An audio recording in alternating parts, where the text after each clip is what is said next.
नमस्कार दोस्तों, स्वागत है आपका फॉरगॉटन स्टोरीज चैनल में। आज जो हम कहानी सुनाने जा रहे हैं उसका शीर्षक है एक लोटा पानी। चैत का महीना था। ग्वालियर राज्य का मशहूर डाकू परसराम अपने अरबी घोड़े पर चढ़ा हुआ जिला दमोह के देहात में होकर कहीं जा रहा था। लकालक दोपहरी थी। प्यास के कारण परसराम का गला सूख रहा था। कोई तालाब, नदी या गांव दिखाई नहीं देता था। चलते चलते एक चबूतरा मिला जिस पर एक शिवलिंग रखा था। छोटे और कच्चे चबूतरे पर बरसात के पानी ने छोटे छोटे गड्ढे कर दिए थे, इसलिए महादेव जी की मूर्ति कुछ तिरछी सी हो रही थी। यह देख परशुराम घोड़े से उतरा और उसे एक पेड़ से बांधकर अपनी तलवार से महादेव जी की पिंडी को ठीक बिठलाने लगा। परशुराम बोला, महादेव गुरु जी हैं। परशुराम के गुरु थे, इसलिए मेरे भी गुरु हैं। वे भी ब्राह्मण थे, मैं भी ब्राह्मण हूं। उन्होंने अमीरों का नाश किया था और गरीबों का पालन किया था, वही मैं भी कर रहा हूं। मूर्ख लोग मुझे डाकू कहते हैं। धनवान से जबरन धन लेकर दीनों का पालन करना क्या डाकूपन है? है तो बना रहे। ग्वालियर राज्य ने मेरे लिए 5,000 का इनामी वारंट जारी किया है और भारत सरकार ने 25,000 का। मेरी गिरफ्तारी के लिए 30,000 का इनाम छप चुका है। वे लोग अमीरों के पालक और गरीबों के घालक हैं, इसलिए मुझे डाकू कहते हैं। डाकू वे हैं या मैं, इसका निर्णय कौन करेगा? खैर, कोई परवाह नहीं। जब तक शंकर गुरु का पंजा मेरी पीठ पर है, तब तक कोई परशुराम को गिरफ्तार नहीं कर सकता। लेकिन क्या मैं आज प्यास के मारे इस जंगल में मर जाऊंगा? मेरे 15 साथी, जो सब पढ़े लिखे और बहादुर हैं, अपने अपने अरबी घोड़ों पर चढ़े मुझे खोज रहे होंगे। जब वे मुझे इस जंगल में मरा हुआ पाएंगे, तब वे नेत्रहीन होकर बड़े दुखी होंगे। बाबा, गुरुदेव, क्या एक लोटा पानी के बिना आप मेरी जान ले लेंगे? तब तक एक बुढ़िया वहां आई। उसके हाथ में एक लोटा जल था और लोटे के ऊपर एक कटोरी थी जिसमें मिठाई रखी थी। परशुराम, बूढ़ी माई, तुम कहाँ रहती हो?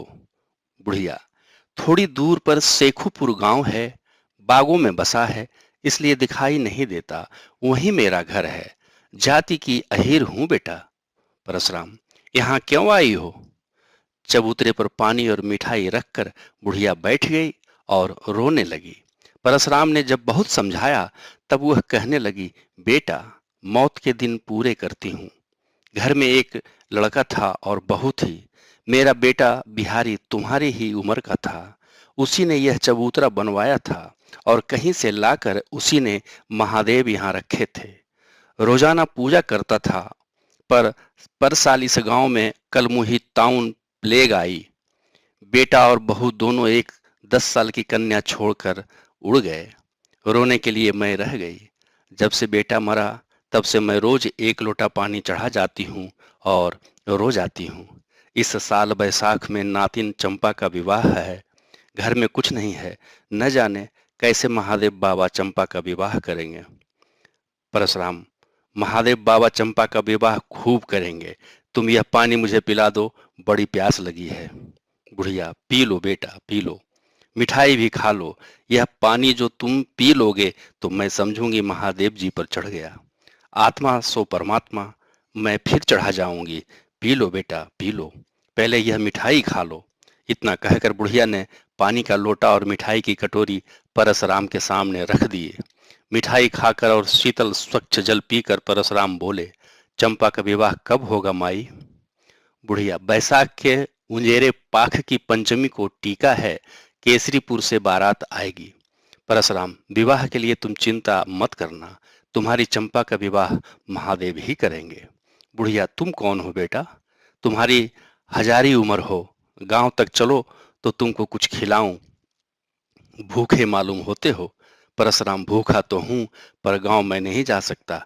मेरा नाम परशुराम है और लोग मुझे डाकू कहते हैं। आगरे के कप्तान यंग साहब, जिन्होंने सुल्ताना डाकू को गिरफ्तार किया था, 30 सिपाहियों के साथ मेरे पीछे लगे हुए हैं। मेरे साथी छूट गए हैं, इसलिए मैं गांव में नहीं जा सकता। जिस दिन चंपा का विवाह होगा, उस दिन तुम्हारे गांव में 5 मिनट के लिए आऊंगा। बुढ़िया, तुम डाकू तो मालूम नहीं पड़ते, देवता मालूम पड़ते हो। घोड़े पर सवार होकर परशुराम ने कहा, अब ऐसा ही उल्टा जमाना आया है माई। उदार और बहादुर को डाकू कहा जाता है और महलों में बैठकर दिन दहाड़े गरीबों को लूटने वालों को रईस कहा जाता है। धर्मात्मा भीख मांगते हैं, पापी लोग हुकूमत करते हैं। पतिव्रताएं उघारी फिरती हैं, छिनालों के पास रेशमी साड़ियां हैं। कलयुग है ना। मैं जाता हूँ, मेरा नाम याद रखना, पंचमी को आऊंगा। परशुराम चले गए। बुढ़िया ने भी घर की राह ली।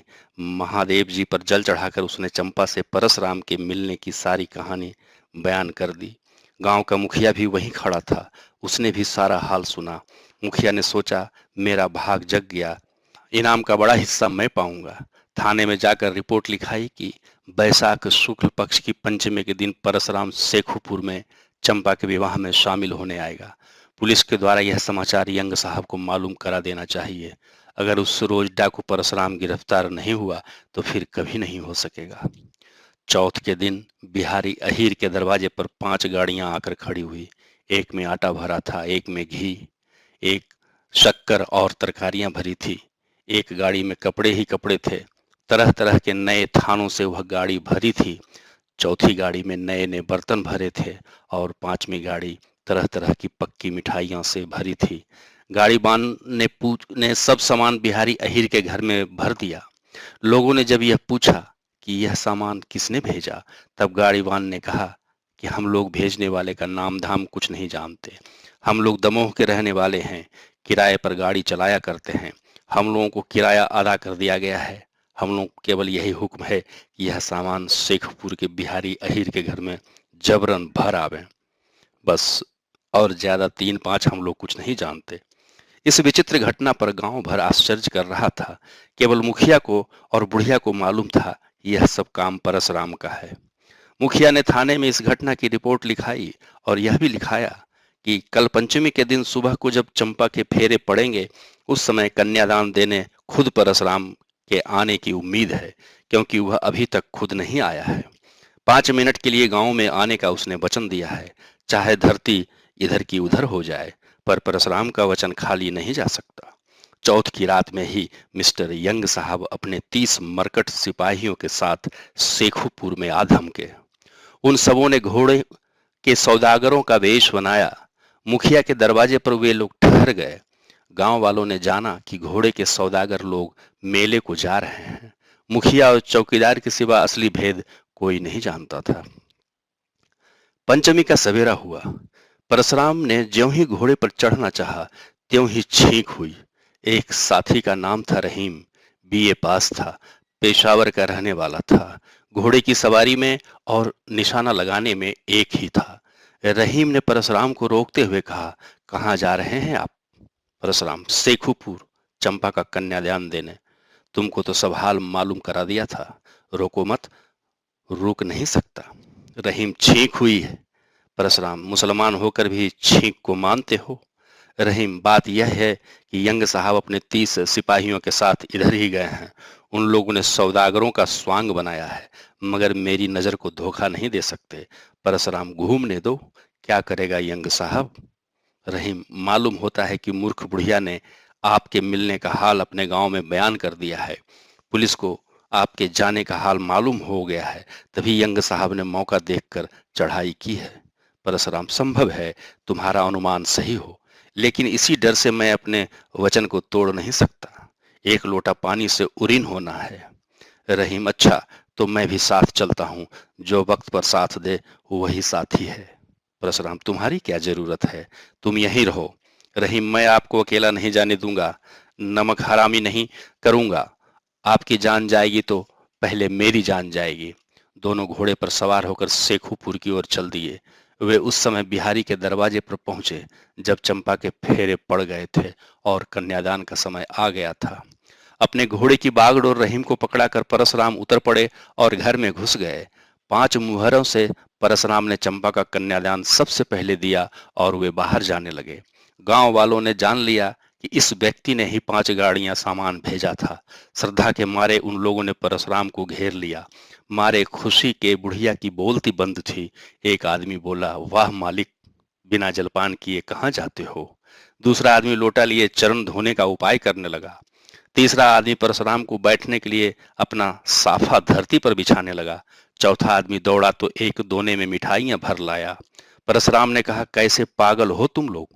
जिस कन्या का कन्यादान दिया उसी का भोजन कैसे करूंगा? इतना कहकर वे घर से बाहर आ गए। घोड़े पर चढ़ते चढ़ते परशुराम ने देखा कि यंग साहब ने सदल बल उनको घेर लिया है। परशुराम ने उनको ललकार कर कहा, गांव के बाहर आकर मर्दूमी दिखलाओ।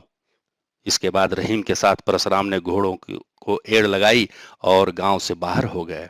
साहब ने पीछा किया। सब लोग घोड़ों पर सवार थे। तड़ातड़ गोलियां छूटने लगी।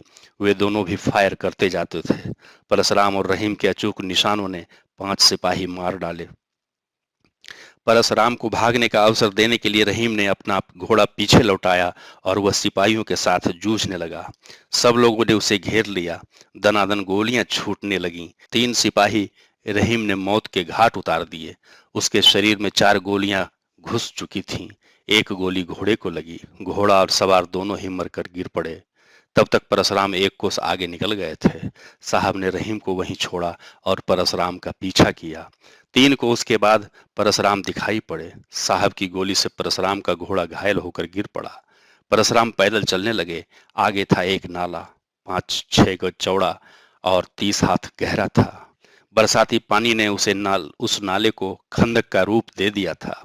परशुराम ने कूदकर उसे पार करना चाहा, परंतु पैर फिसल गया। वे खंदक में गिर पड़े। किनारे यंग साहब आ खड़े हुए। नीचे अंधेरा था, साफ साफ दिखाई न पड़ता था।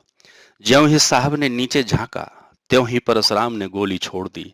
विक्टोरिया के इकबाल साहब तो बच गए, मगर उनका टोप उड़ गया। सिपाहियों ने गोली छोड़ी। परशुराम एक किनारे छिप गए। फायर खाली गया।